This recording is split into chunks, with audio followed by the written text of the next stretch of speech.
ओम नमः शिवाय। जय श्री राम। राधे राधे मित्रों, कैसे आप सभी लोग। आशा करता हूँ हमेशा की तरह आप लोग कुशल मंगल से होंगे, अच्छे से होंगे, स्वस्थ होंगे, दूसरों की सहायता कर रहे होंगे और अपने परिवारजनों मित्रों के साथ खुशी खुशी जीवन व्यतीत कर रहे होंगे। ऐसी दुआएं मनोकामना मैं भगवान से आप लोगों के लिए हमेशा से करता हूँ। मैं अंकित आप सभी लोगों का आपके अपने चैनल में हार्दिक स्वागत करता हूँ, अभिनंदन करता हूँ। तो जैसे कि दोस्तों कि आजकल मैं आपको रामचरितमानस सुनाना स्टार्ट किया हूँ। तो कल के सेशन में हमने जो है तुलसीदास जी का संक्षिप्त जीवन परिचय देखा था। तो आज से मैं जो है बालकांड स्टार्ट कर रहा हूँ। तो मेरी कोशिश यही होगी कि एक सेशन में आपको एक विश्राम स्थल तक पढ़ के सुनाऊँ।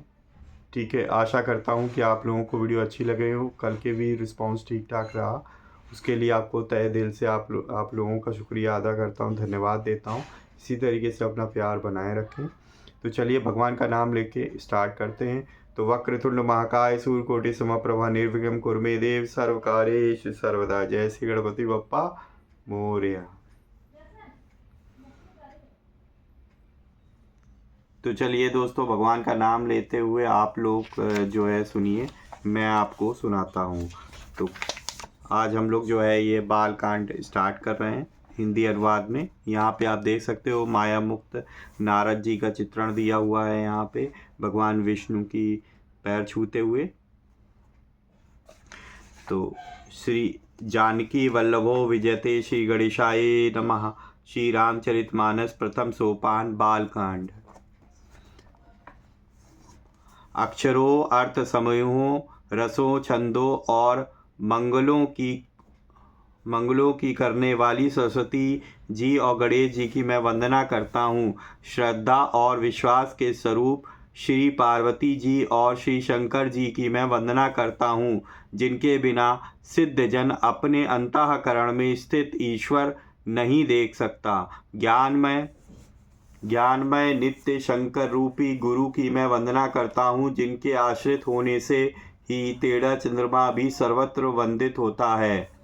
श्री सीता राम जी के गुण समूह रूपी पवित्र वन में विहार करने वाले विशुद्ध विज्ञान संपन्न कवीश्वर श्री वाल्मीकि जी और कपीश्वर श्री हनुमान जी की मैं वंदना करता हूँ।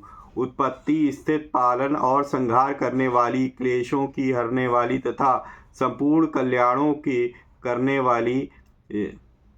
करने वाले श्री रामचंद्र जी की प्रियतमा श्री सीता जी को मैं नमस्कार करता हूँ, जिनके माया के वशीभूत संपूर्ण विश्व ब्रह्मादि देवता असुर हैं, जिनकी सत्या से रस्सी में सर्प के भ्रम की भांति यह सारा दृश्य जगत सत्य ही प्रतीत होता है और जिनके केवल चरण ही भव सागर से तरने की इच्छा वालों के लिए एकमात्र नौका है। उन समस्त कारणों से पर सब कारणों के कारण और सबसे श्रेष्ठ राम कहने वाले भगवान हरि की मैं वंदना करता हूँ।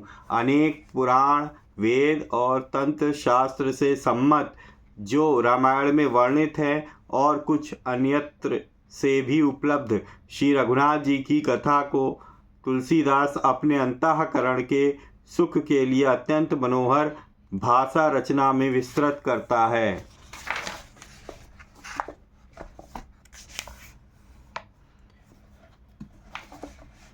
जिन्हें स्मरण करने से सब कार्य सिद्ध होते हैं, जो गणों के स्वामी और सुंदर हाथी के मुख वाले हैं, वे ही बुद्धि के राशि और शुभ गुणों के धाम श्री गणेश जी मुझ पर कृपा करें। जिनकी कृपा से गूंगा बहुत सुंदर बोलने वाला हो जाता है और लंगड़ा लूला दुर्गम पहाड़ पर चढ़ जाता है। वे कलयुग के सब पापों को जला डालने वाले दयालु भगवान मुझ पर द्रवित हों, दया करें। जो नीलकमल के समान श्यामवर्ण हैं, पूर्ण खिले हुए लाल कमल के समान जिनके नेत्र हैं और जो सदा क्षीर सागर में शयन करते हैं, वे भगवान नारायण मेरे हृदय में निवास करें। जिनका कुंद के पुष्प और चंद्रमा के समान गौर शरीर है, जो पार्वती के प्रियतम और दया के धाम हैं और जिनका दोनों पर स्नेह है, वे कामदेव का मर्दन करने वाले शंकर जी मुझ पर कृपा करें। मैं उन गुरु महाराज के चरण कमल की वंदना करता हूँ जो कृपा के समुद्र और नर रूप में श्री हरि हैं और जिनके वचन महामोह रूपी घने अंधकार के नाश करने के लिए सूर्य किरणों के समूह हैं। मैं गुरु महाराज के चरण कमलों की रज की वंदना करता हूँ जो सुरुचि, सुंदर स्वाद, सुगंध तथा अनुराग रूपी रस से पूर्ण है। वह अमर मूल संजीवनी जड़ी का सुंदर चूर्ण है जो संपूर्ण भव रोगों के परिवार को नाश करने वाले हैं। वह रज सुकृति पुण्यवान पुरुष रूपी शिव जी के शरीर पर सुशोभित निर्मल विभूति और सुंदर कल्याण और आनंद की जननी है। भक्त के मन रूपी सुंदर दर्पण मैल को दूर करने वाली और तिलक करने से गुणों के समूह को वश में करने वाली हैं। श्री गुरु महाराज के चरण नखों की ज्योति मणियों के प्रकाश के समान है, जिसके स्मरण करते ही हृदय में दिव्य दृष्टि उत्पन्न हो जाती है। वह प्रकाश अज्ञान रूपी अंधकार नाश करने वाला है। वह जिसके हृदय में आ जाता है उसके बड़े भाग्य हैं। उसके हृदय में आते ही हृदय के निर्मल नेत्र खुल जाते हैं और संसार रूपी रात्रि के दोष दुख मिट जाते हैं एवं श्री रामचरित्र रूपी मणि और माणिक के गुप्त और प्रकट जहाँ जो जिस खान में है सब दिखाई पड़ने लगते हैं। जैसे सिद्ध अंजनों को नेत्रों में लगाकर साधक सिद्ध और सुजान पर्वतों, वनों और पृथ्वी के अंदर कौतुक से ही बहुत सी खाने देखते हैं। श्री गुरु महाराज के चरणों की रज कोमल और सुंदर नयनामृत अंजन है जो नेत्रों के दोषों का नाश करने वाला है। उस अंजन से विवेक रूपी नेत्रों का निर्मल करके मैं संसार रूपी बंधन से छुड़ाने वाला श्री रामचरित्र का वर्णन करता हूँ।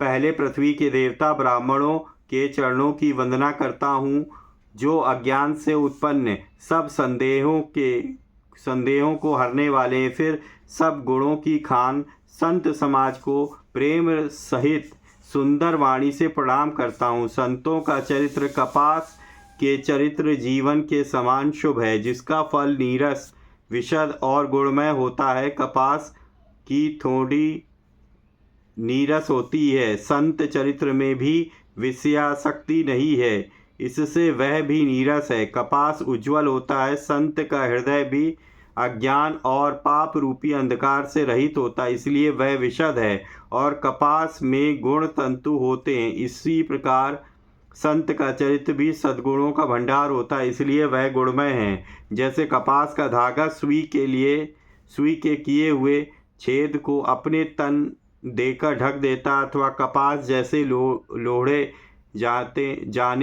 काते जाने और बुने जाने का कष्ट सहकर भी वस्त्र रूप में परिणत होकर दूसरों के गोपनीय स्थानों को ढकता है, उसी प्रकार संत स्वयं दुख सहकर दूसरों के छिद्रों दोषों को ढकता है, जिसके कारण उसने जगत में वंदनीय यश प्राप्त किया है।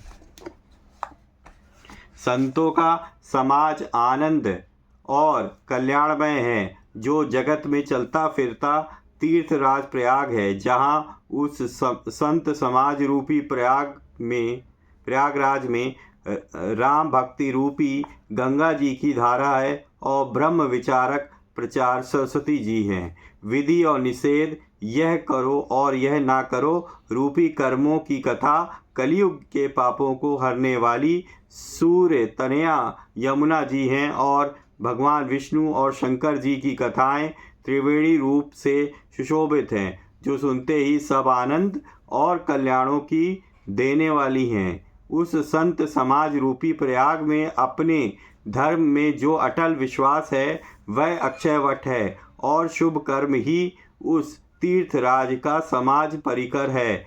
वह संत समाज रूपी प्रयागराज सब देशों में सब समय सभी को सहज ही में प्राप्त हो सकता है और आदरपूर्वक सेवन करने से क्लेशों को नष्ट करने वाला है। वह तीर्थराज अलौकिक और अकथनीय है एवं तत्काल फल देने वाला है। उसका प्रभाव प्रत्यक्ष है। जो मनुष्य इस संत समाज रूपी तीर्थराज प्रभाव प्रसन्न मन से सुनते और समझते हैं और फिर अत्यंत प्रेम पूर्वक इससे गोते लगाते हैं, वे इस शरीर के रहते ही धर्म अर्थ काम मोक्ष चारों फल पा जाते हैं। इस तीर्थ स्नान का फल तत्काल ऐसा देखने में आता है कि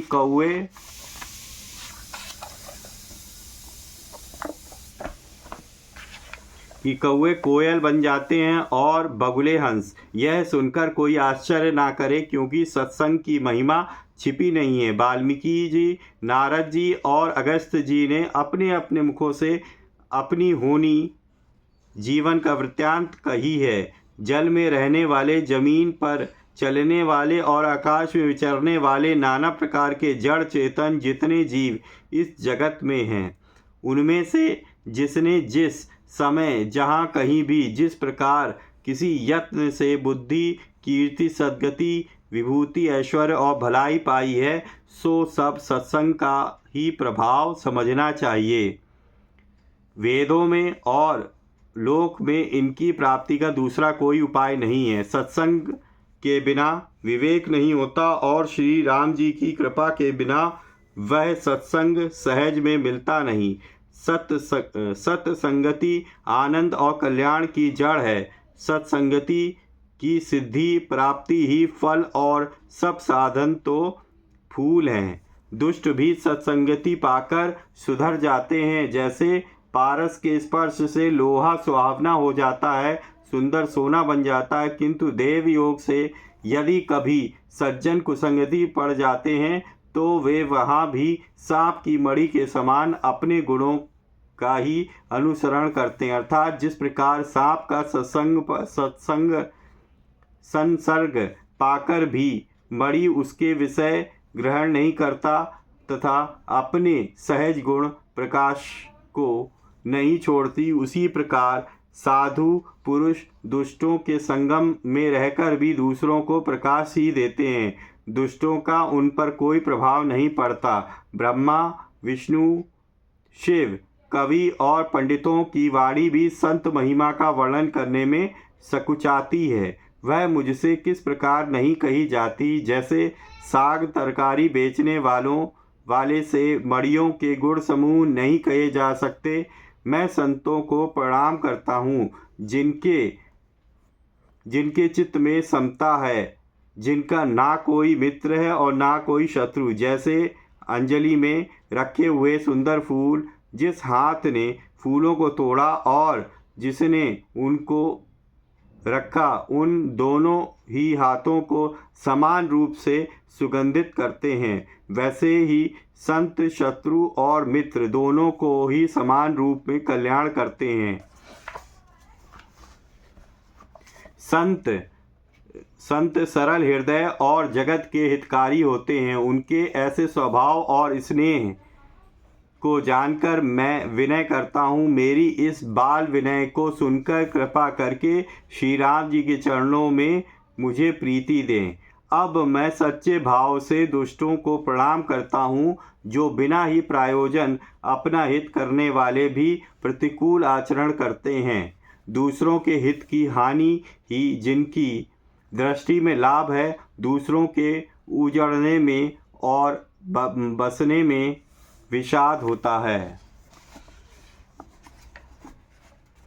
जो हरि और हर के यश रूपी पूर्णिमा के चंद्रमा के लिए राहु के समान है, अर्थात जहाँ कहीं भगवान विष्णु या शंकर के यश का वर्णन होता है, उसी में वे बाधा देते हैं और दूसरों की बुराई करने में सहस्त्रबाहु के समान वीर हैं। जो दूसरों के दोषों को हजार आंखों से देखते हैं और दूसरों के हित रूपी घी के लिए जिनका मन मक्खी के समान है, अर्थात जिस प्रकार मक्खी घी में गिरकर उसे खराब कर देती है और स्वयं भी मर जाती है, उसी प्रकार दुष्ट लोग दूसरों के बने बनाए काम को अपनी हानि करके भी बिगाड़ देते हैं। जो तेज दूसरों को जलाने वाले ताप में अग्नि और क्रोध में यमराज के समान है, पाप और अवगुणी रूपी धन में कुबेर के समान धनी है। जिनकी बढ़ती सभी के हित का नाश करने के लिए केतु पुच्छल तारे के समान है, और जिनके कुंभकर्ण की तरह सोते रहने में ही भलाई है। जैसे ओले खेती का नाश करके आप भी गल जाते हैं, वैसे ही वे दूसरों का काम बिगाड़ने के लिए अपना शरीर तक छोड़ देते हैं। मैं दुष्टों को 1000 मुख वाले शेष जी समान समझकर प्रणाम करता हूँ, जो पराये दोषों का 1000 मुख से बड़े रोष के साथ वर्णन करते हैं। पुनः उनको राजा पृथु, जिन्होंने भगवान का यश सुनने के लिए 10,000 कान मांगे थे, के समान जानकर प्रणाम करता हूँ, जो 10,000 कानों से दूसरों के पापों को सुनते हैं। फिर इंद्र के समान मानकर उनकी विनय करता हूँ, जिनको सुरा मदिरा नीकी और हितकारी मालूम देती है। इंद्र के लिए भी सुरानीक अर्थात देवताओं की सेना हितकारी है, जिनको कठोर वचन रूपी वज्र सदा प्यारा लगता है, और जो 1000 आँखों से दूसरों के दोषों को देखते हैं। दुष्टों की यह रीति है कि वे उदासीन शत्रु अथवा मित्र किसी का भी हित सुनकर जलते हैं। यह जानकर दोनों हाथ जोड़कर यह जन प्रेम पूर्वक उनसे विनय करता है। मैंने अपनी ओर से विनय की है, परंतु वे अपनी ओर से कभी नहीं चूकते। कौओं को बड़े प्रेम से पालिए, परंतु वे क्या कभी मांस के त्यागी हो सकते हैं।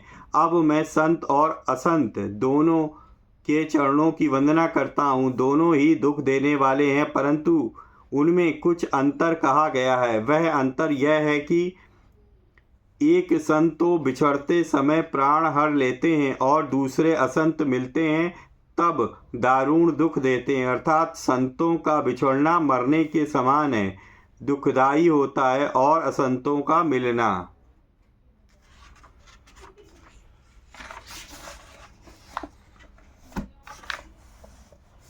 दोनों संत और असंत जगत में एक साथ पैदा होते हैं, पर एक साथ पैदा होने वाले कमल और जोंक की तरह उनके गुण अलग अलग होते हैं। कमल दर्शन और स्पर्श से सुख देता है, किंतु जोंक शरीर का स्पर्श पाते ही रक्त चूसने लगती है। साधु अमृत के समान मृत्यु रूपी संसार से उबारने वाला, और असाधु मदिरा के समान मोह प्रमाद और जड़ता उत्पन्न करने वाला है। दोनों का उत्पन्न करने वाला जगत रूपी अगाध समुद्र एक ही है। शास्त्रों में समुद्र मंथन से ही अमृत और मदिरा दोनों की उत्पत्ति बताई गई है। भले और बुरे अपनी अपनी करनी के अनुसार सुंदर यश और अपयश की संपत्ति पाते हैं। अमृत चंद्रमा गंगा जी, और साधु एवं विष अग्नि कलयुग के पापों की नदी अर्थात कर्मनाशा और हिंसा करने वाला व्याध। इनके गुण अवगुण सब कोई जानते हैं, किंतु जिसे जो भाता है उसे वह अच्छा लगता है। भला भलाई ही ग्रहण करता है, और नीच नीचता को ही ग्रहण किए रहता है। अमृत की सराहना अमर करने में होती है, और विष की मारने में। दुष्टों के पापों और अवगुणों की और साधुओं के गुणों की कथाएं दोनों ही अपार और अथाह समुद्र हैं। इसी से कुछ गुण और दोषों का वर्णन किया गया है, क्योंकि बिना पहचाने उनका ग्रहण या त्याग नहीं हो सकता। भले बुरे सभी ब्रह्मा के पैदा किए हुए हैं, पर गुण और दोषों को विचार कर वेदों ने उनको अलग अलग कर दिया है। वेद, इतिहास और पुराण कहते हैं कि ब्रह्मा की यह सृष्टि गुण अवगुणों से सनी हुई है। दुख सुख पाप पुण्य दिन रात साधु असाधु सुजाति कुजाति दानव देवता ऊंच नीच अमृत विष सुजीवन सुंदर जीवन मृत्यु माया ब्रह्मा जीव ईश्वर संपत्ति दरिद्रता रंक राजा काशी मगध गंगा कर्मनाशा मारवाड़ मालवा ब्राह्मण कसाई स्वर्ग नरक अनुराग वैराग्य, ये सभी पदार्थ ब्रह्मा जी की सृष्टि में हैं। वेद शास्त्रों ने उनके गुण दोषों का विभाग कर दिया गया है। विधाता ने इस जड़ चेतन विश्व को गुण दोष में रचा है, किंतु संत रूपी हंस दोष रूपी जल को छोड़कर गुण रूपी दूध को ही ग्रहण करते हैं। विधाता जब इस प्रकार हंस का सा विवेक देते हैं, तब दोषों को छोड़कर मन गुणों में अनुरक्त होता है। काल स्वभाव और कर्म की प्रबलता से भले लोग साधु भी माया के वश में होकर कभी कभी भलाई से चूक जाते हैं।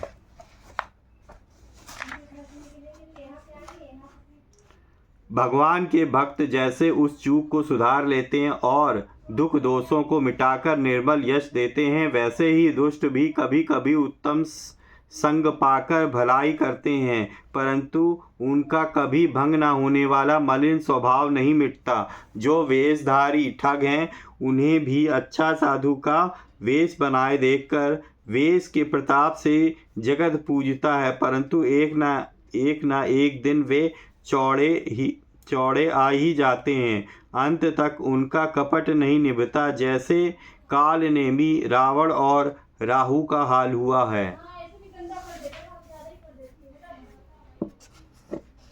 बुरा वेश बना लेने पर भी साधु का सम्मान ही होता है, जैसे जगत में जाम्बवान और हनुमान जी का हुआ। बुरे संग में हानि और अच्छे संगत से लाभ होता है।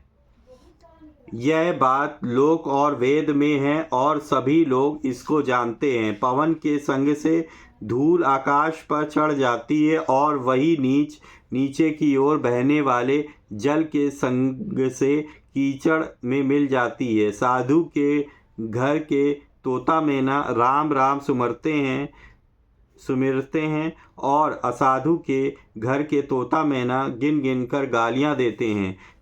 कुसंग के कारण धुआं कालिक कहलाता है, वही धुआं सुसंग सुंदर स्याही होकर पुराण लिखने के काम में आता है, और वही धुआं जल अग्नि और पवन के संग से बादल होकर जगत को जीवन देने वाला बन जाता है। ग्रह औषधि जल वायु और वस्त्र, ये सब भी कुसंग और सुसंग पाकर संसार से बुरे और भले पदार्थ हो जाते हैं। चतुर एवं विचारशील पुरुष ही इस बात को जान पाते हैं। महीने के दोनों पखवाड़ों में उजियाला और अंधेरा समान ही रहता है, परंतु विधाता ने इनके नाम में भेद कर दिया है। एक का नाम शुक्ल और दूसरे का नाम कृष्ण रख दिया। एक को चंद्रमा बढ़ाने वाला और दूसरे को उसका घटाने वाला समझकर जगत ने एक को सुयश और दूसरे को अपयश दे दिया। जगत में जितने जड़ और चेतन जीव हैं, सबको राममय जानकर मैं उन सबके चरण कमलों की सदा दोनों हाथ जोड़कर वंदना करता हूँ। देवता दैत्य मनुष्य नाग पक्षी प्रेत पितर गंधर्व किन्नर और निशाचर सबको मैं प्रणाम करता हूँ। अब सब मुझ पर कृपा कीजिए। 84 लाख योनियों में 4 प्रकार के स्वेदज अंडज उद्भिज जरायुज जीव जल पृथ्वी और आकाश में रहते हैं। उन सबसे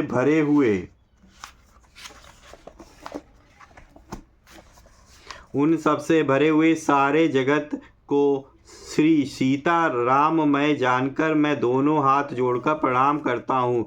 मुझको अपना दास जानकर कृपा की खान आप सब लोग मिलकर छल छोड़कर कृपा कीजिए। मुझे अपने बुद्धि बल का भरोसा नहीं है, इसलिए मैं सबसे विनती करता हूँ। मैं रघुनाथ जी के गुणों का वर्णन करना चाहता हूँ, परंतु मेरी बुद्धि छोटी है और श्री राम जी का चरित्र अथाह है। इसके लिए मुझे उपाय का एक भी अंग अर्थात कुछ लेश मात्र भी उपाय नहीं सूझता। मेरे मन और बुद्धि कंगाल है, किंतु मनोरथ राजा है। मेरी बुद्धि तो अत्यंत नीची है और चाह बड़ी ऊंची है। चाह तो अमृत पाने की है और जगत में जुड़ती छाछ भी नहीं। सज्जन मेरी ठिठाई को क्षमा करेंगे और मेरे बाल वचनों को मन लगाकर प्रेम पूर्वक सुनेंगे। जैसे बालक जब तोतले वचन बोलता है तो उसके माता पिता उन्हें प्रसन्न मन से सुनते हैं, किंतु क्रूर, कुटिल और बुरे विचार वाले लोग जो दूसरों के दोषों को ही भूषण रूप से धारण किए रहते हैं, अर्थात जिन्हें पराये दोष ही प्यारे लगते हैं, हंसेंगे। रसीली हो या अत्यंत फीकी, अपनी कविता किसे अच्छी नहीं लगती, किंतु जो दूसरों की रचना को सुनकर हर्षित होते हैं, ऐसे उत्तम पुरुष जगत में बहुत नहीं हैं। हे भाई, जगत में तालाबों और नदियों के समान मनुष्य ही अधिक है, जो जल पाकर अपनी ही बाढ़ से बढ़ते हैं, अर्थात अपनी ही उन्नति से प्रसन्न होते हैं। समुद्र सा तो कोई एक विरला ही सज्जन होता है, जो चंद्रमा को पूर्ण देखकर दूसरों का उत्कर्ष देखकर उमड़ पड़ता है।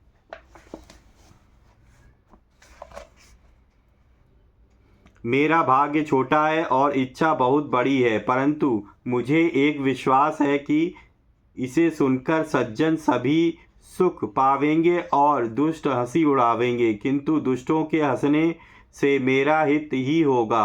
मधुर कंठ वाली कोयल को कौवे तो कठोर ही कहा करते हैं, जैसे बगुले हंस को और मेढक पपीहे को हंसते हैं, वैसे ही मलिन मन वाले दुष्ट निर्मल वाणी को हंसते हैं। जो ना तो कविता के रसिक हैं और ना जिनका श्री रामचंद्र जी के चरणों में प्रेम है, उनके लिए भी यह कविता सुगध हास्य रस का काम देगी। प्रथम तो यह भाषा की रचना है, दूसरी मेरी बुद्धि भोली भाली है, इससे यह हंसने के योग्य ही है। हंसने में उन्हें कोई दोष नहीं, जिन्हें ना तो प्रभु के चरणों में प्रेम है और ना अच्छी समझ ही है, उनको यह कथा सुनने में फीकी लगेगी। जिनकी श्री हरि भगवान विष्णु और श्री हर भगवान शिव के चरणों में प्रीति है और जिनकी बुद्धि कुतर्क करने वाली नहीं है, जो श्री हरि हर में भेद की या ऊंच नीच की कल्पना नहीं करते, उन्हें श्री रघुनाथ जी की यह कथा मीठी लगेगी। सज्जनगण, इस कथा को अपने जी में श्री राम जी की भक्ति भूषित जानकर सुंदर वाणी से सराहना करते हुए सुनेंगे। मैं ना तो कवि हूँ, न वाक्य रचना में ही कुशल हूँ। मैं तो सब कलाओं तथा सब विद्याओं से रहित हूँ। नाना प्रकार के अक्षर, अर्थ और अलंकार, अनेक प्रकार की छंद रचना, भावों और रसों के अपार भेद और कविता के भांति भांति के गुण दोष होते हैं। इनमें से काव्य संबंधी एक भी बात का ज्ञान मुझ में नहीं है। यह मैं कोरे कागज पर लिखकर शपथ पूर्वक सत्य सत्य कहता हूँ। मेरी रचना सब गुणों से रहित है। इसमें बस जगत प्रसिद्ध एक गुण है, उसे विचार कर अच्छी बुद्धि वाले पुरुष जिनके निर्मल ज्ञान इसको सुनेंगे। इससे श्री रघुनाथ जी का उदार नाम है, इसमें श्री रघुनाथ जी का उदार नाम है, जो अत्यंत पवित्र है, वेद पुराणों का सार है, कल्याण का भवन है और अमंगलों को हरने वाला है, जिस पार्वती जी सहित भगवान शिव जी सदा जपा करते हैं। जो अच्छे कवि के द्वारा रची हुई बड़ी अनूठी कविता है, वह भी राम नाम के बिना शोभा नहीं पाती। जैसे चंद्रमा के समान मुख वाली सुंदर स्त्री सब प्रकार से सुसज्जित होने पर भी वस्त्र के बिना शोभा नहीं देती, इसके विपरीत कुकवि की रची हुई सब गुणों से रहित कविता को भी राम के नाम एवं यश से अंकित जानकर बुद्धिमान लोग आदर पूर्वक कहते और सुनते हैं, क्योंकि संतजन भौरे की भांति गुण ही को ग्रहण करते हैं। यद्यपि मेरी इस रचना में कविता का एक भी रस नहीं है, तथापि इसमें श्री राम जी का प्रताप प्रकट है। मेरे मन में यही एक भरोसा है, भले संग से भला किसने बड़प्पन नहीं पाया। धुआं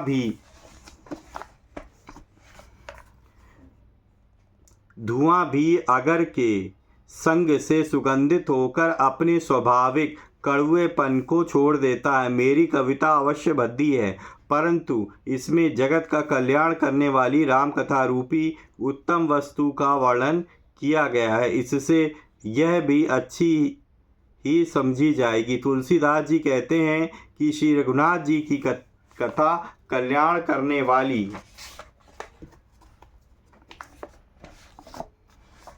और कलयुग के पापों को हरने वाली है। मेरी इस भद्दी कविता रूपी नदी चाल पवित्र जल वाली नदी गंगा जी की चाल की भांति टेढ़ी है। प्रभु श्री रघुनाथ जी के सुंदर यश के संग से यह कविता सुंदर तथा सज्जनों के मन को भाने वाली हो जाएगी। शमशान की अपवित्र राख भी श्री महादेव जी के अंग के संग से सुहावनी लगती है और स्मरण करते ही पवित्र करने वाली होती है। श्री राम जी के यश के संग से मेरी कविता सभी को अत्यंत प्रिय लगेगी। जैसे मलय पर्वत के संग से काष्ठ मात्र चंदन बनकर वंदनीय हो जाता है, फिर क्या कोई काठ की तुच्छता का विचार करता है। श्यामा गौ काली होने पर भी उसका दूध उज्जवल और बहुत गुणकारी होता है, यही समझकर सब लोग उसे पीते हैं। इसी तरह गवारू भाषा में होने पर भी श्री सीता रामचंद्र जी के यश का बुद्धिमान लोग बड़े चाव से गाते और सुनते हैं। मणिमाणिक और मोती की जैसे सुंदर छवि है, वह सांप पर्वत और हाथी के मस्तक पर जैसे शोभा नहीं पाती। राजा के मुकुट और नवयुवती स्त्री के शरीर को पाकर ही ये सब अधिक शोभा को प्राप्त होते हैं। इसी तरह बुद्धिमान लोग कहते हैं कि सुकवि की कविता भी उत्पन्न और कहीं होती है और शोभा अन्यत्र कहीं पाती है। अर्थात कवि की वाणी से उत्पन्न हुई कविता वहाँ शोभा पाती है जहाँ उसका विचार प्रचार तथा उसमें कथित आदर्श का ग्रहण और अनुसरण होता है। कवि के स्मरण करते ही उसकी भक्ति के कारण श्री सरस्वती जी ब्रह्म लोक को छोड़कर दौड़ी आती हैं। सरस्वती जी का दौड़ी आने की वह थकावट श्री रामचरित रूपी सरोवर में उन्हें नहलाए बिना दूसरे करोड़ों उपायों से भी दूर नहीं होती। कवि और पंडित अपने हृदय में ऐसा विचार कर कलयुग के पापों को हरने वाले श्री हरि के यश का ही गान करते हैं। संसारी मनुष्यों का गुणगान करने से सरस्वती जी सिर धुनकर पछताने लगती हैं कि क्यों इसके बुलाने पर आई। बुद्धिमान लोग हृदय को समुद्र बुद्धि की सीप और सरस्वती जी की स्वाति नक्षत्र के समान कहते हैं। इसमें यदि श्रेष्ठ विचार रूपी जल बरसता है तो मुक्त मणि के समान सुंदर कविता होती है। उन कविता रूपी मुक्ता मणियों को युक्ति से भेद कर फिर रामचरित रूपी सुंदर तागे में पिरोकर सज्जन लोग अपने निर्मल हृदय में धारण करते हैं,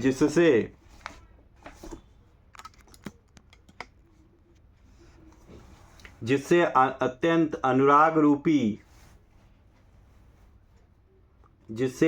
अनुराग रूपी शोभा होती है। वे आत्यंतिक प्रेम को प्राप्त होते हैं, जो कराल कलयुग में जन्मे हैं, जिनकी करनी कौवे के समान है और वेश हंस का सा है, और जो वेद मार्ग को छोड़कर कुमार्ग पर चलते हैं, जो कपट की मूर्ति और कलयुग के पापों के भांडे हैं, जो श्री राम जी के भक्त कहलाकर लोगों को ठगते हैं, जो धन लोभ क्रोध और काम के गुलाम हैं, और जो ढींगा ढींगी करने वाले धर्म की झूठी ध्वजा फहराने वाले दंभी और कपट के धंधों का बोझ ढोने वाले हैं। संसार के ऐसे लोगों में सबसे पहले मेरी गिनती है। यदि मैं अपने सब अवगुणों को कहने लगूं तो कथा बहुत बढ़ जाएगी और मैं पार नहीं पाऊंगा। इससे मैंने बहुत कम अवगुणों का वर्णन किया है। बुद्धिमान लोग थोड़ी में ही समझ लेंगे। मेरी अनेकों प्रकार की विनती को समझकर कोई भी इस कथा को सुनकर दोष नहीं देगा। इतने पर भी जो शंका करेंगे वे तो मुझसे भी अधिक मूर्ख और बुद्धि के कंगाल हैं। मैं ना तो कवि हूँ ना चतुर कहलाता हूँ। अपनी बुद्धि के अनुसार श्री राम जी के गुण गाता हूँ। कहाँ तो श्री रघुनाथ जी के अपार चरित्र, कहाँ संसार में आसक्त मेरी बुद्धि। जिस हवा से सुमेरु जैसे पहाड़ उड़ जाते हैं, कहिए तो उसके सामने रुई किस गिनती में है। श्री राम जी की असीम प्रभुता को समझकर कथा रचने में मेरा मन बहुत हिचकता है। सरस्वती जी, शेष जी, शिव जी, ब्रह्मा जी, शास्त्र, वेद और पुराण, ये सब नीति नेति कहकर पार नहीं पाकर ऐसा नहीं कहते हुए सदा जिनका गुणगान किया करते हैं। यद्यपि प्रभु श्री रामचंद्र जी की प्रभुता को सब ऐसी अकथनीय ही जानते हैं, तथापि कहे बिना कोई नहीं रहा। इसमें वेद ने ऐसा कारण बताया है कि भजन का प्रभाव बहुत तरह से कहा गया है, अर्थात भगवान की महिमा का पूरा वर्णन तो कोई कर नहीं सकता, परंतु जिससे जितना बन पड़े उतना भगवान का गुणगान करना चाहिए, क्योंकि भगवान के गुणगान रूपी भजन का प्रभाव बहुत ही अनोखा है। उसका नाना प्रकार से शास्त्रों में वर्णन है। थोड़ा सा भी भगवान का भजन मनुष्य को सहज ही भव सागर से तार देता है। जो परमेश्वर एक है, जिनके कोई इच्छा नहीं है, जिनका कोई रूप और नाम नहीं है, जो अजन्मा सच्चिदानंद और परम धाम है और जो सबका व्यापक एवं विश्व रूप है, उन्हीं भगवान दिव्य शरीर धारण करके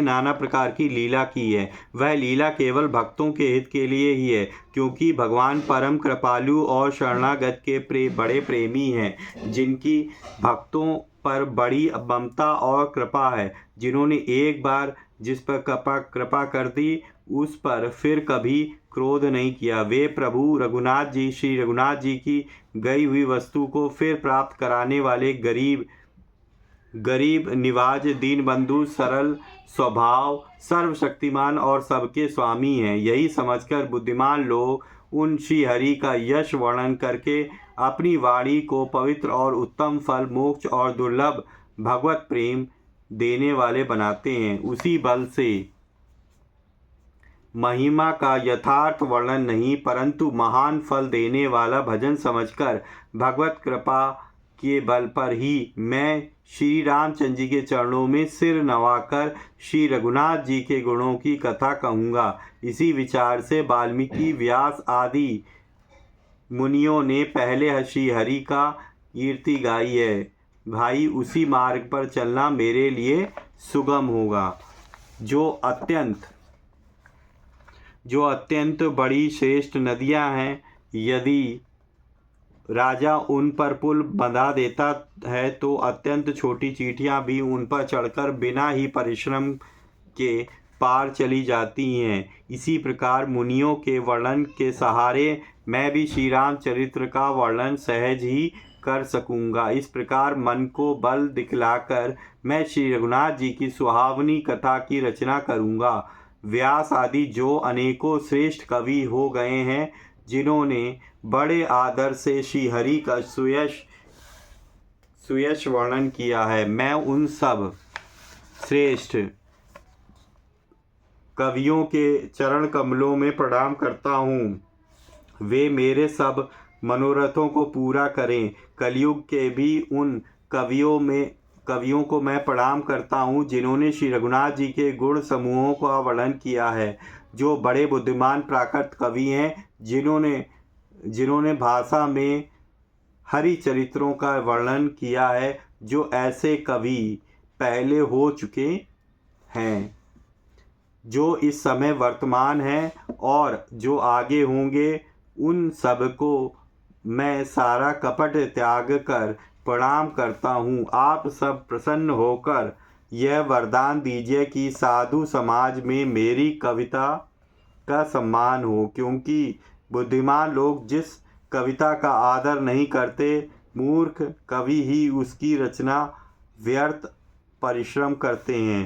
कीर्ति, कविता और संपत्ति वही उत्तम है जो गंगा जी की तरह सबका हित करने वाली हो। श्री रामचंद्र जी की कीर्ति तो बड़ी सुंदर, सबका अनंत कल्याण करने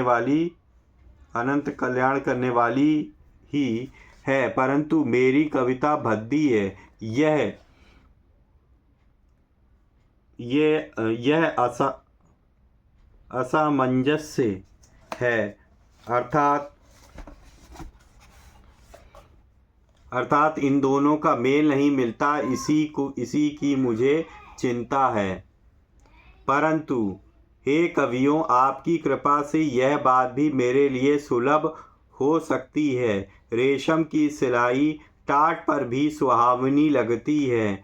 चतुर पुरुष उसी कविता का आदर करते हैं जो सरल हो और जिसमें निर्मल चरित्र का वर्णन हो, तथा जिसे सुनकर शत्रु भी स्वाभाविक वैर को भूलकर सराहना करने लगे। ऐसी कविता बिना निर्मल बुद्धि के होती नहीं, और मेरे बुद्धि का बल बहुत थोड़ा ही है। इसलिए बार बार निहोरा करता हूँ कि हे कवियों, आप कृपा करें जिससे मैं हरि यश का वर्णन कर सकूं। कवि और पंडित गण, आप जो रामचरित्र रूपी मानसरोवर के सुंदर हंस हैं, मुझ बालक की विनती सुनकर और सुंदर रुचि देखकर मुझ पर कृपा करें। मैं उन वाल्मीकि मुनि के चरण कमलों की वंदना करता हूँ, जिन्होंने रामायण जी की रचना की है।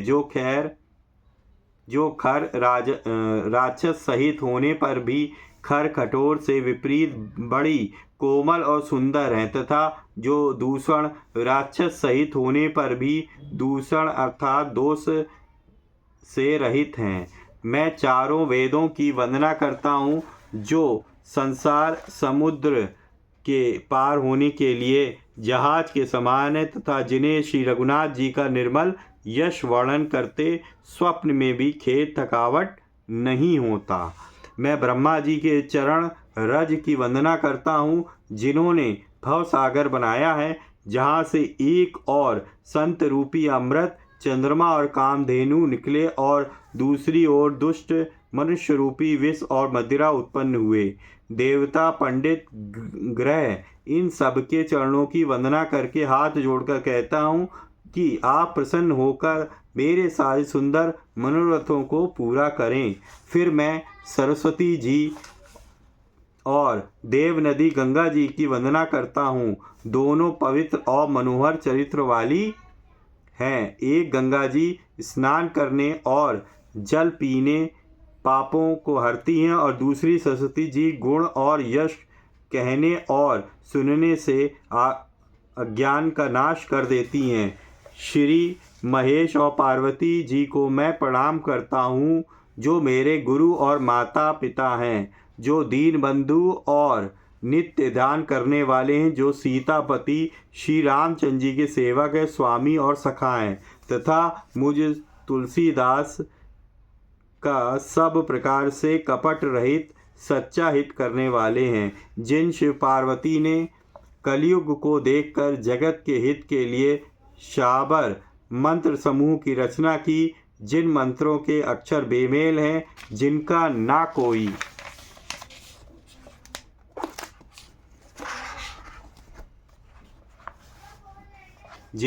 कोई ठीक अर्थ होता है और न जप ही होता है, तथापि श्री शिव जी के प्रताप से जिनका प्रभाव प्रत्यक्ष है, वे उमापति शिव जी मुझ पर प्रसन्न होकर श्री राम जी की इस कथा को आनंद और मंगल की मूल उत्पत्ति करने वाले बनाएंगे। इस प्रकार पार्वती जी और शिव जी दोनों का स्मरण करके और उनका प्रसाद पाकर मैं चाव भरे चित्त से श्री रामचरित्र का वर्णन करता हूँ।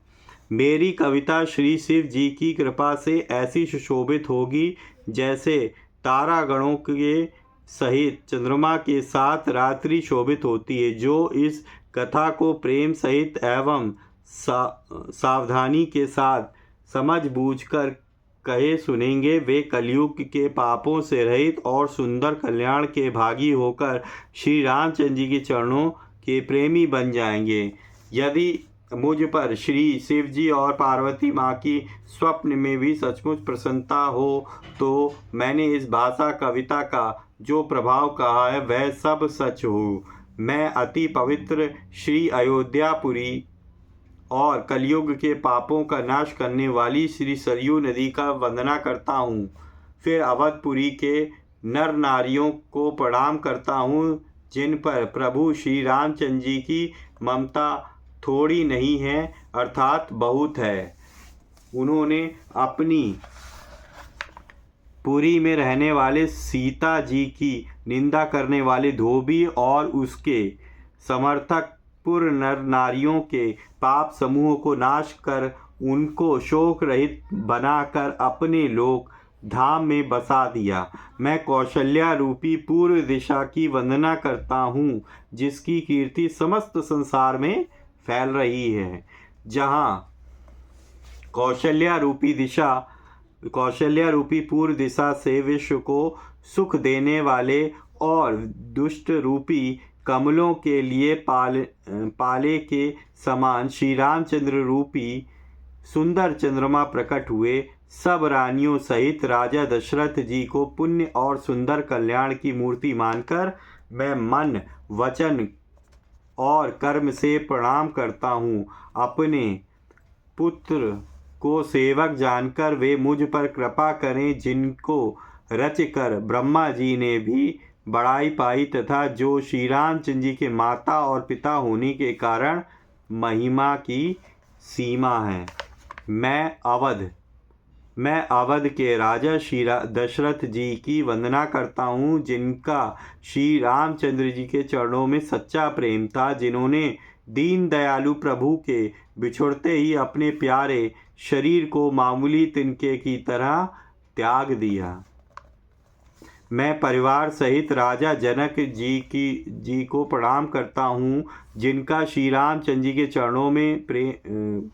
चरणों में गूढ़ प्रेम था, जिसको उन्होंने योग और भोग में छिपा रखा था, परंतु श्री रामचंद्र जी के देखते ही वह प्रकट हो गया।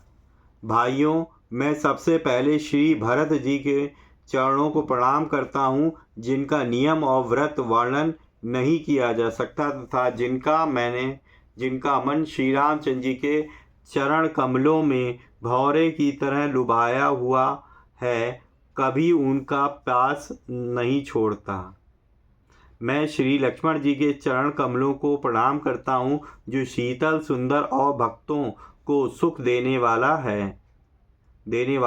श्री रघुनाथ जी की कीर्ति रूपी विमल पताका, जिनका लक्ष्मण जी का यश पताका को ऊंचा करके फहराने वाले दंड के समान हुआ, जो 1000 सिर वाले और जगत के कारण 1000 सिरों पर जगत को धारण कर रखने वाले शेष जी हैं, जिन्होंने पृथ्वी का भय दूर करने के लिए अवतार लिया है। वे गुणों की खान कृपा सिंधु सुमित्रा नंदन श्री राम श्री लक्ष्मण जी मुझ पर सदा प्रसन्न रहें।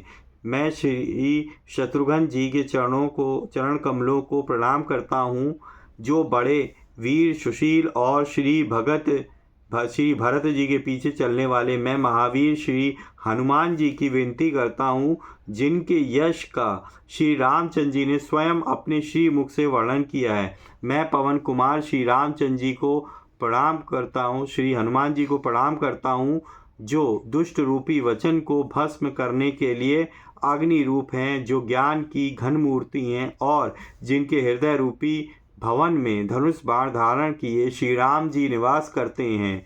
वानर राजा सुग्रीव जी, रीछों के राजा जाम्बवान जी, राक्षसों के राजा विभीषण जी और अंगद जी आदि जितना वानरों का समाज है, सबके सुंदर चरणों की मैं वंदना करता हूँ, जिन्होंने अधम पशु और राक्षस आदि शरीर में भी श्री रामचंद्र जी को प्राप्त कर लिया। पशु पक्षी देवता मनुष्य असुर समेत जितने श्री राम जी के चरणों के उपासक हैं, मैं उन सब के चरण कमलों की वंदना करता हूँ, जो श्री रामचंद्र जी के निष्काम सेवक हैं। सुखदेव जी, सनकादि, नारद मुनि आदि जितने भक्त और परम ज्ञानी श्रेष्ठ मुनि हैं, मैं धरती पर सिर टेक कर उन सब को प्रणाम करता हूँ। हे मुनीश्वरों, आप सब मुझको अपना दास जानकर कृपा कीजिए। राजा जनक की पुत्री, जगत की माता और करुणा निधान श्री रामचंद्र जी की प्रियतमा श्री जानकी जी के दोनों चरण कमलों को मैं मानता हूँ, जिनकी कृपा से निर्मल बुद्धि पाऊँ। फिर मैं मन वचन और कर्म से कमल नयन धनुष बाणधारी भक्तों को विपत्ति का नाश करने वाले और उन्हें सुख देने वाले भगवान श्री रघुनाथ जी के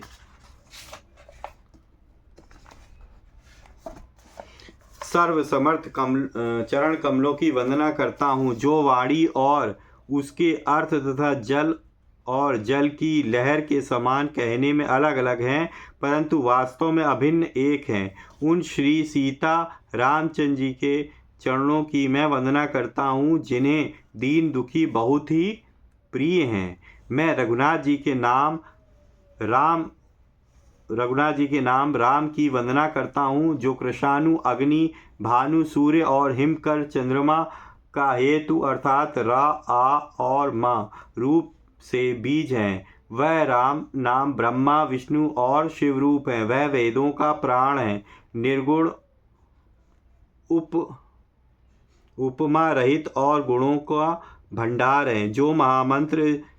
जो महामंत्र है, जिसे महेश्वर श्री शिव जी जपते हैं और उनके द्वारा जिसका उपदेश काशी में मुक्ति का कारण है, तथा जिसकी महिमा को श्री गणेश जी जानते हैं, जो इस राम नाम के प्रभाव से ही सबसे पहले पूजे जाते हैं। आदि कवि श्री वाल्मीकि जी राम नाम के प्रताप को जानते हैं, जो उल्टा नाम मरा मरा जपकर पवित्र हो गए।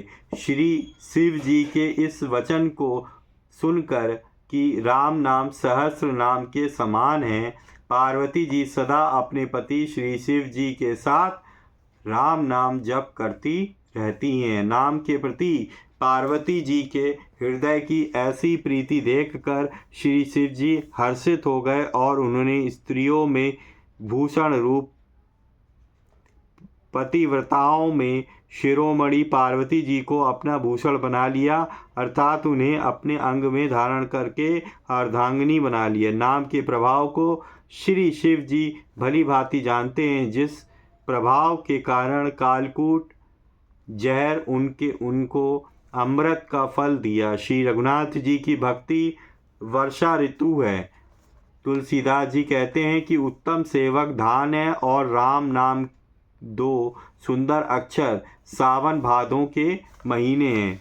दोनों अक्षर मधुर और मनोहर हैं, जो वर्णमाला रूपी शरीर के नेत्र हैं, भक्तों के जीवन हैं तथा स्मरण करने में सबके लिए सुलभ और सुख देने वाले हैं, जो इस लोक में लाभ और परलोक में निर्वाह करते हैं, अर्थात भगवान के दिव्य धाम में दिव्य देह से सदा भगवत सेवा में नियुक्त रखते हैं। ये कहने, सुनने और स्मरण करने में बहुत ही अच्छे, सुंदर और मधुर हैं। तुलसीदास जी तो श्री राम लक्ष्मण के समान प्यारे हैं। इनका रा और माँ का अलग अलग वर्णन करने में प्रीति बिलगाती है, अर्थात बीज मंत्र की दृष्टि से इनके उच्चारण, अर्थ और फल में भिन्नता दिख पड़ती है। परंतु ये हैं जीव और ब्रह्म के समान स्वभाव से ही साथ रहने वाले, सदा एक रूप और एक रस। ये दोनों अक्षर नर नारायण के समान सुंदर भाई हैं। ये जगत का पालन और विशेष रूप से भक्तों की रक्षा करने वाले हैं। ये भक्ति रूपिणी सुंदर स्त्री के कानों को सुंदर आभूषण, कर्ण फूल हैं और जगत के हित के लिए निर्मल चंद्रमा और सूर्य हैं। ये सुंदर गति मोक्ष रूपी अमृत के स्वाद और तृप्ति के समान हैं। कच्छप और श्री शेष जी के समान पृथ्वी के धारण करने वाले हैं। भक्तों के मन रूपी सुंदर कमल में विहार करने वाले भौरे के समान हैं और जीव रूपी यशोदा जी के लिए श्री कृष्ण और बलराम जी के समान आनंद देने वाले। तुलसीदास जी कहते हैं कि श्री रघुनाथ जी के नाम के दोनों अक्षर बड़ी शोभा देते हैं, जिनमें से एक रकार छत्र रूप रेफ से और दूसरी मकार मुकुटमणि अनुस्वार रूप सब अक्षरों के ऊपर हैं। समझने में नाम और नामी दोनों एक से हैं, किंतु दोनों में परस्पर स्वामी और सेवक समान प्रीति है, अर्थात नाम और नामी पूर्ण एकता होने पर भी जैसे स्वामी के पीछे सेवक चलता है, उसी प्रकार नाम के पीछे नामी चलते हैं। परंतु प्रभु श्री राम जी अपने राम नाम का ही अनुगमन करते हैं, नाम लेते ही वहाँ आ जाते हैं। नाम और रूप दोनों ईश्वर की उपाधि हैं। भगवान नाम और रूप दोनों अनिर्वचनीय हैं, अनादि और सुंदर। शुद्ध भक्ति युक्त बुद्धि से ही इनका दिव्य अविनाशी स्वरूप जानने में आता है। इन नाम और रूप में कौन बड़ा है कौन छोटा, यह कहानी तो अपराध है। इनके गुणों का तारतम्य कमी बेशी सुनकर साधु पुरुष स्वयं ही समझ लेंगे। रूप नाम के अधीन देख जाते हैं, नाम के बिना रूप का ज्ञान नहीं हो सकता। कोई सा विशेष रूप बिना उसका नाम जाने हथेली पर रखा हुआ भी तो पहचाना नहीं जा सकता, और रूप के बिना देखे भी नाम का स्मरण किया जाए तो विशेष प्रेम के साथ वह रूप हृदय में आ जाता है। नाम और रूप की कहानी, विशेषताओं की कथा अकथनीय है। वह समझने में सुखदायक है, परंतु उसका वर्णन नहीं किया जा सकता। निर्गुण और सगुण के बीच में नाम सुंदर साक्षी है और दोनों का यथार्थ ज्ञान कराने वाला चतुर दुभाषिया है। तुलसीदास जी कहते हैं कि यदि तू भीतर और बाहर दोनों ओर उजाला चाहता है तो मुख रूपी द्वार की जीभ रूपी देहली पर राम नाम रूपी मणि का दीपक को रख।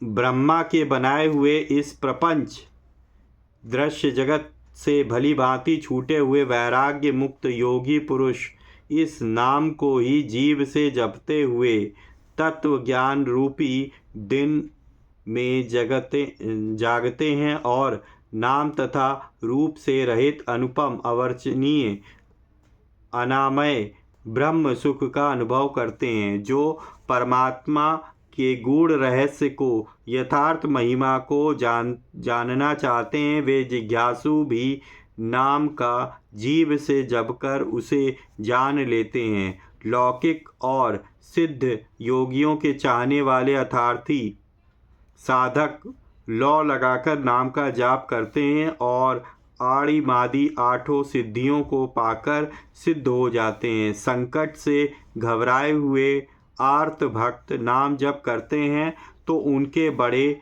भारी बुरे बुरे संकट मिट जाते हैं और वे सुखी हो जाते हैं। जगत में 4 प्रकार के अर्थार्थी: धनादि की चाह से भजने वाले, आर्त संकट की निवृत्ति के लिए भजने वाले, जिज्ञासु भगवान को जानने की इच्छा से भजने वाले, ज्ञानी भगवान को तत्व से जानकर स्वाभाविक ही प्रेम से भजने वाले राम भक्त हैं, और चारों ही पुण्यात्मा पाप रहित और उदार हैं।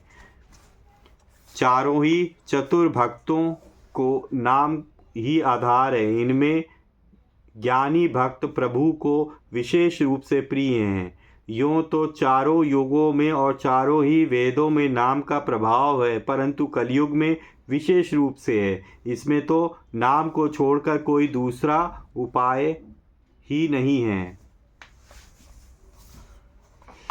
जो सब प्रकार की भोग और मोक्ष की भी कामनाओं से रहित और श्री राम भक्ति के रस में लीन है, उन्होंने भी नाम के सुंदर प्रेम रूपी अमृत सरोवर में अपने मन को मछली बना रखा है, अर्थात वे नाम रूपी सुधा का निरंतर आस्वादन करते हैं, क्षण भर भी उससे अलग नहीं होना चाहते। निर्गुण और सगुण ब्रह्म के 2 स्वरूप हैं। ये दोनों अकथनीय अथाह अनादि और अनुपम हैं। मेरी सम्मति में नाम इन दोनों से बड़ा है, जिससे अपने बल से दोनों को अपने वश में कर रखा है। सज्जन गण इस बात को मुझ दास की ठिठाई या केवल काव्योक्ति न समझें। मैं अपने मन के विश्वास से प्रेम और रुचि का बात कहता हूँ। निर्गुण और सगुण दोनों प्रकार के ब्रह्म का ज्ञान अग्नि के समान है। निर्गुण उस अप्रकट अग्नि के समान है जो काठ के अंदर है परंतु दिखता नहीं, और सगुण उस प्रकट अग्नि के समान है जो प्रत्यक्ष दिखता है। तत्वतः दोनों एक ही हैं, केवल प्रकट अप्रकट के भेद से भिन्न मालूम होती हैं। इसी प्रकार निर्गुण और सगुण तत्वतः एक ही हैं। इतना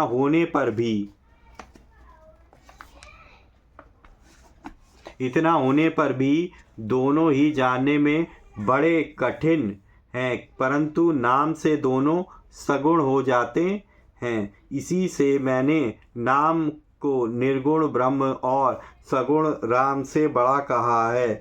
ब्रह्म व्यापक हैं, एक हैं, अविनाशी हैं, सत्ता, चैतन्य और आनंद की धनराशि हैं। ऐसे विकार रहित प्रभु के हृदय में रहते भी जगत के सब दीन और दुखी हैं। नाम का निरूपण करके नाम के यथार्थ स्वरूप, महिमा, रहस्य और प्रभाव को जानकर नाम का जतन करने से, श्रद्धापूर्वक नाम जप रूपी साधन करने से वही ब्रह्म ऐसे प्रकट हो जाता है जैसे रत्न के जानने से उसका मूल्य।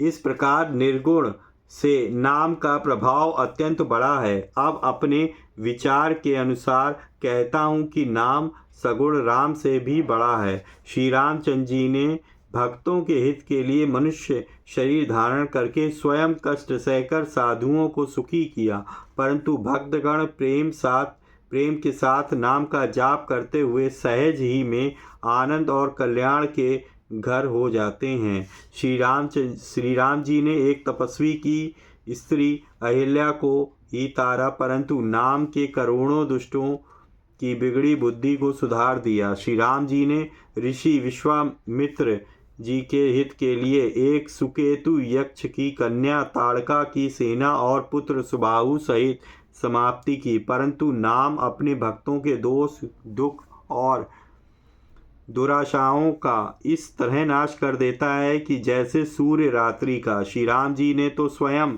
शिव जी के धनुष को तोड़ा, परंतु नाम का प्रताप ही संसार के सब भयों का नाश करने वाला है। परंतु प्रभु श्री राम जी भयानक दंडक वन को सुहावना बनाया, परंतु नाम ने असंख्य मनुष्यों के मन को पवित्र कर दिया।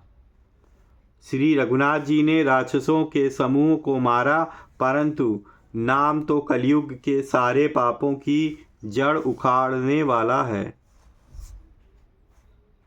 श्री रघुनाथ जी ने तो शबरी, जटायु आदि उत्तम सेवकों को ही मुक्ति दी, परंतु नाम ने अनगिनत दुष्टों का उद्धार किया और नाम के गुणों की कथा वेदों में प्रसिद्ध है। श्री राम जी ने सुग्रीव और विभीषण दो को ही अपने शरण में रखा, यह सब कोई जानते हैं, परंतु नाम ने अनेकों गरीबों पर कृपा की है। नाम का यह सुंदर विरद लोक और वेद में विशेष रूप से प्रकाशित है। श्री राम जी ने तो भालू और बंदरों की सेना बटोरी और समुद्र पर पुल बांधने के लिए थोड़ा परिश्रम नहीं किया, परंतु नाम लेते ही संसार समुद्र सूख जाता है। हे सज्जनगण, मन में विचार कीजिए कि दोनों में कौन बड़ा है।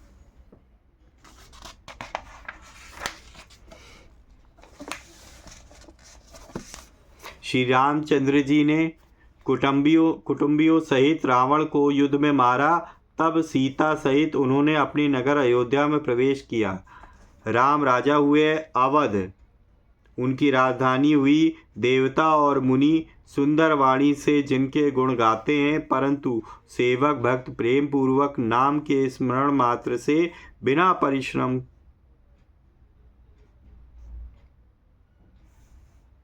परिश्रम मोह की प्रबल सेना को जीतकर प्रेम में मग्न हुए अपने ही सुख में विचरते हैं। नाम के प्रसाद से उन्हें सपने में भी कोई चिंता नहीं सताती। इस प्रकार नाम निर्गुण ब्रह्म और सगुण राम दोनों से बड़ा है। यह वरदान देने वालों को भी वर देने वाला है। श्री शिव जी ने अपने हृदय में यह जानकर ही 100 करोड़ श्री राम चरित्र में इस राम नाम को सार रूप से चुनकर ग्रहण किया है। सियावल रामचंद्र की जय। बोलो श्री हनुमान की जय। बोलो श्री नीम करोली बाबा की जय। बोलो कैची धाम वाले बाबा की जय। राम राम हनुमान जी, जय श्री राम हनुमान जी। राम राम नीम करोली बाबा जी, जय श्री राम नीम करोली बाबा जी। तो मास प्रायण पहला विश्राम। तो ये था दोस्तों श्री रामचरितमानस के बाल कांड का आज का, जिसमें हमने देखा कि राम नाम जो है वो सगुण और निर्गुण भगवान के दोनों रूपों से बड़ा है। ठीक है, तो ये यहाँ तक जो है विश्राम का पहला स्थल हुआ। तो यहाँ अब हम नेक्स्ट सेशन में दूसरे विश्राम स्थल तक इसको पढ़ेंगे। यहीं से स्टार्ट करेंगे जहाँ से छोड़ा है, और दूसरे विश्राम स्थल तक हम पढ़ने की कोशिश करेंगे। तो आशा करता हूँ दोस्तों आज का सेशन आप लोगों को अच्छा लगा होगा। अगर अच्छा लगा है तो प्लीज़ जो है वीडियो को लाइक करें और ज़्यादा से ज़्यादा अपने परिजनों मित्रों के साथ शेयर करें, ताकि वो भी इस तरीके की इन्फॉर्मेटिव वीडियो से कुछ लाभ प्राप्त कर सकें। अगर कोई गलती हो गई हो तो उसके लिए क्षमा प्रार्थी हूँ। आप लोग मुझे क्षमा करें, भगवान भी मुझे क्षमा करें। ठीक है दोस्तों, और अगर पहली बार मेरे चैनल पे आए हैं तो प्लीज़ चैनल को सब्सक्राइब करें और बेल आइकन को प्रेस करें, ताकि लेटेस्ट वीडियो की इन्फॉर्मेशन आप तक पहुंच सके। मिलेंगे नेक्स्ट वीडियो में, तब तक के लिए भगवान की भक्ति करते रहिए, अपने परिवारजनों मित्रों के साथ खुशी खुशी मंगलमय जीवन व्यतीत करिए, और हाँ, हमेशा की तरह किसी न किसी एक पर्सन की हेल्प करने की ज़रूर कोशिश कीजिए। मिलेंगे नेक्स्ट वीडियो में, तब तक के लिए जय श्री राम, राधे राधे मित्रों।